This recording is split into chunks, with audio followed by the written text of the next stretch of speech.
Bulletin humanitaire numéro 9. Deuxième slogan. 1, 2, 3, 4, 5 doses égale overdose. En toxicologie, c'est la dose qui fait le poison. Ceux qui prennent la répétition de ces doses sont des criminels et des empoisonneurs. Non seulement ils vont empoisonner ceux qui reçoivent ces traitements expérimentaux qui ne sont pas des vaccins, faut-il le rappeler, mais aussi ils empoisonnent la vie de ceux qui refusent à juste titre comme moi ces injections expérimentales. Les vaccins contiennent des éléments affaiblis ou inactifs d'un organisme particulier, antigène, qui déclenche une réponse immunitaire de l'organisme. Les vaccins les plus récents contiennent le schéma permettant de produire l'antigène plutôt que l'antigène lui-même. Certains vaccins nécessitent l'administration de plusieurs doses à des semaines ou des mois d'intervalle.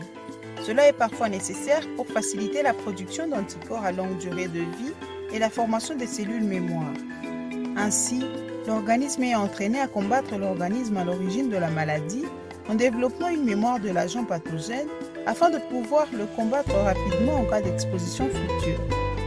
L'immunité collective. Lorsqu'une personne est vaccinée, elle a plus de chances d'être protégée contre la maladie ciblée. Toutefois, il n'est pas possible de vacciner tout le monde. Les personnes atteintes d'affections préexistantes qui affaiblissent leur système immunitaire, comme le cancer ou le VIH, ou qui souffrent d'allergies graves à certains composants des vaccins, peuvent ne pas être en mesure de recevoir certains vaccins. Ces personnes peuvent néanmoins être protégées si elles vivent parmi les personnes vaccinées.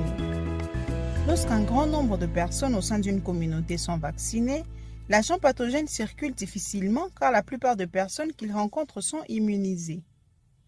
Ainsi, plus le nombre de personnes vaccinées est élevé, moins il est probable que les personnes qui ne peuvent être protégées par les vaccins soient exposées aux agents pathogènes dangereux. C'est ce que l'on appelle immunité collective. En guise de recommandations, renforcer la sensibilisation sur la vaccination en impliquant les leaders tant communautaires que religieux.